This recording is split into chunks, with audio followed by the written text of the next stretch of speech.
everybody, welcome to my channel. I haven't done a video in quite some time, and the reason I'm doing a video is Russia-Ukraine topic. As everybody knows, it's been a very close subject to me, period, because prior to 1917, my family owned majority of gubernias in Donetsk and Konstantinovka region. Now it's actually DNR, and that's what's been happening. Since yesterday, Russian President Vladimir Putin announced that they're recognizing DNR and LNR as independent states, and therefore that means that Russia will have its military force in there. Even though the agreement has not been fully ratified, Putin asked under the Statute 102, Section 1, to allow the Russian parliament to have Russian military forces present in those regions which would be outside the Russia's borders. The borders of DNR and LNR has not been declared as of yet, just because the so-called friendship agreement has not been done yet by Russia, but it's imminent. There's lots of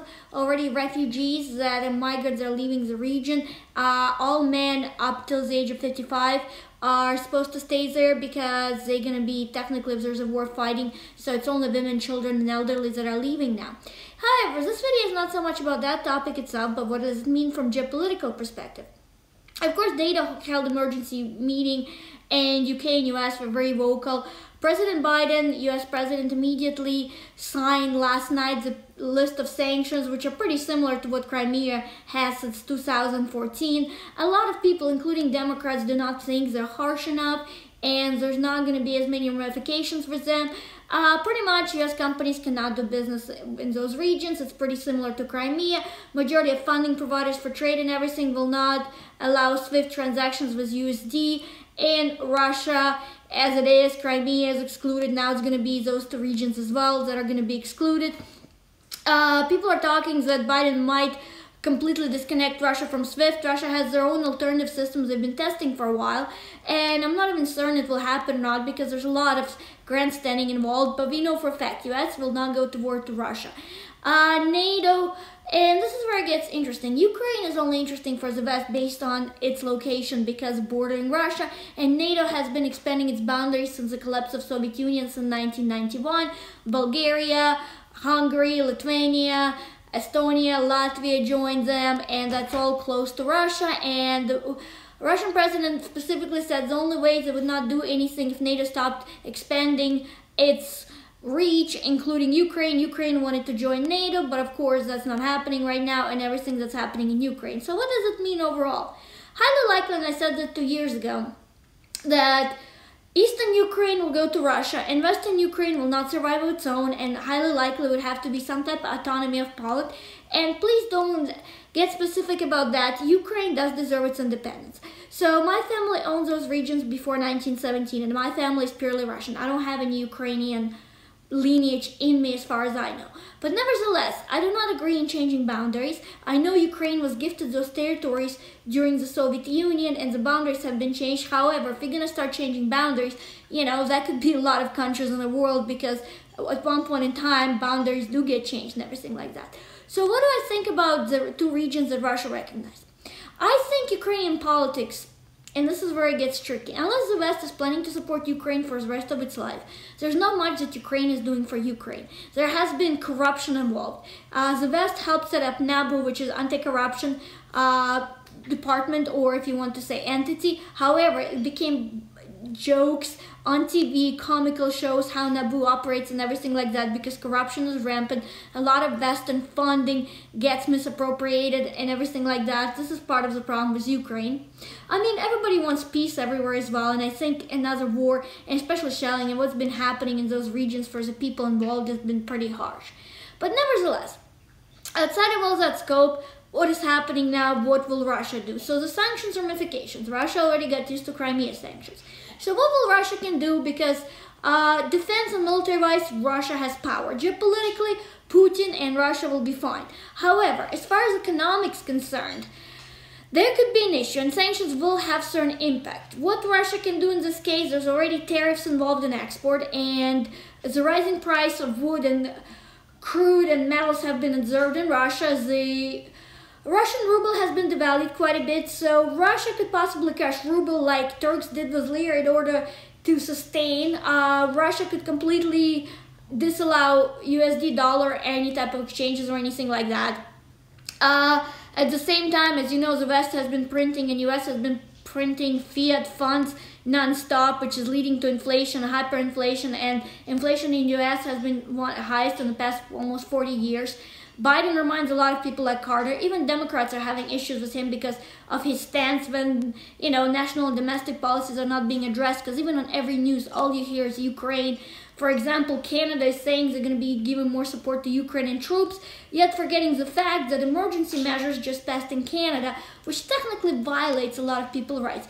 And even though I have a lot of different friends with different political viewpoints, a lot of people were saying, yes, it's right, truckers need to be moved from their protests and everything like that. But at the same time, the funds started getting frozen.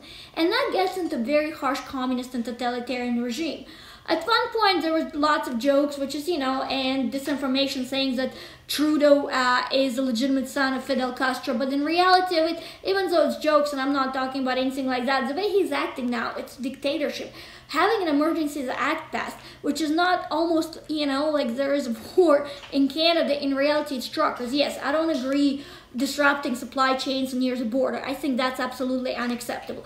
I don't agree with the protest of truckers, but in a free society, people should be allowed to protest. And people forget something too. Canada's charter is not the same as the United States Constitution. Actually, Section 2 does not have any type of provisions of freedom of speech. Canada technically is not free. Yet at the same time, Trudeau's speech is relayed a lot of right-wing scenarios of the US that's been happening under Trump, and the verbatim being used and the rhetoric is completely not what's happening in Canada. And as far as right-wing or not right-wing, everybody knows I'm not a Trump supporter, never been. So I will always disclose that on any type of thing. But at the same time, I do believe in certain freedoms. And at the same time, I don't believe what's happening in Canada is being highlighted enough because Ukraine is on everybody's topic. And it's only because of geopolitical and defense perspectives that it seems to be more important. That's what's happening next door to US, which is Canadian neighbor, and what's happening in US as far as inflation, housing prices, and how it's going to have a long-term impact. And there should be a State of the Union speech, which will be coming up next month. And yet, what is going to be the remedy? Raising interest rates to curb some of the inflation, but that's not going to be enough at the rate of the inflation is happening and the fiat money that continues to be printed. Outside of that too, so back to Russia and Ukraine situation, and at the same time, of course, United Nations held an emergency security meeting. Of course, UK and has been very adamant and very anti-Russia, which is known and has been for a long time. France was more quieter, they tend to agree, but they're still diplomatic. Germany froze Nord Stream 2 Baltic development as of today. But at the same time, the gas prices rose so much that Russia is actually making jokes. Europeans soon will be paying $2,000 for 100 of gas cubic meters and everything like that, which is going to be unsustainable. And that's one of the reasons Germany invested so much in that project, because how much they're dependent on it in its economy. And since Merkel is gone, Olaf has not been strong leader. Germans don't see him as one. He had a meeting even with Putin, and even that wasn't highlighted enough. And it seems it's not gauging in Germany. I'm not very big as far as German domestic policies and everything like that, but it seems that he's not really jiving, and it seems like he's a weak leader they're going to be able to do in this such of scenario.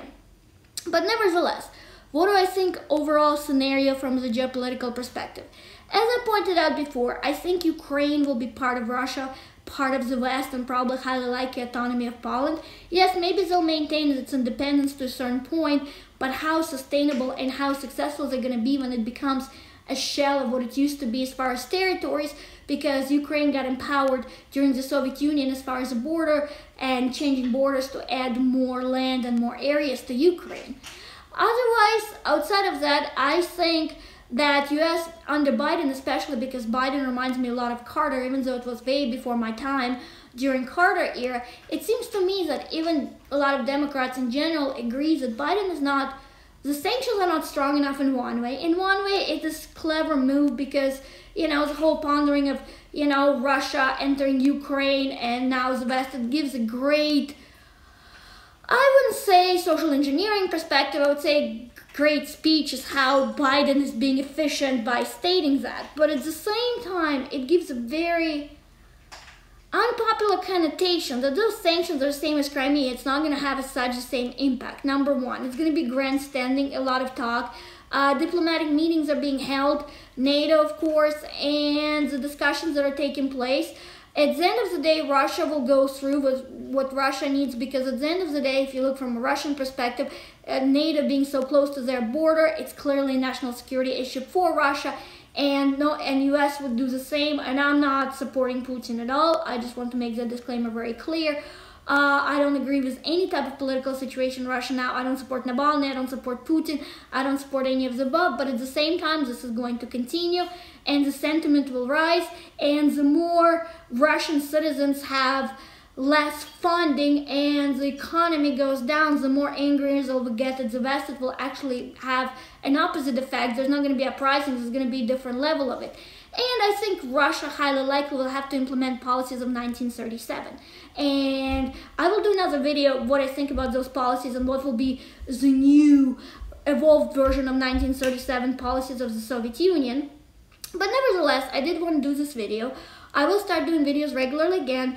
I've pretty much decided that this is one of those times when I would like to cover this specific topic and other topics involved for the Eastern Bloc and the West ramifications. I would love to do another video on Canada, which hopefully I'll do in the next couple of days when the Emergencies Act measures becomes more clear and what Trudeau's government plans to do with it once it's actually fully outdrawn, and what would be the actions of it. Thus far, there has been some, but I would like to wait another day to actually do a full video on this. So please subscribe to my channel, please click like, please share this video, please tell me what other topics you would like me to cover when it comes to Eastern Bloc. And of course, thank you for watching, and I hope everybody's having a good evening. Thanks again.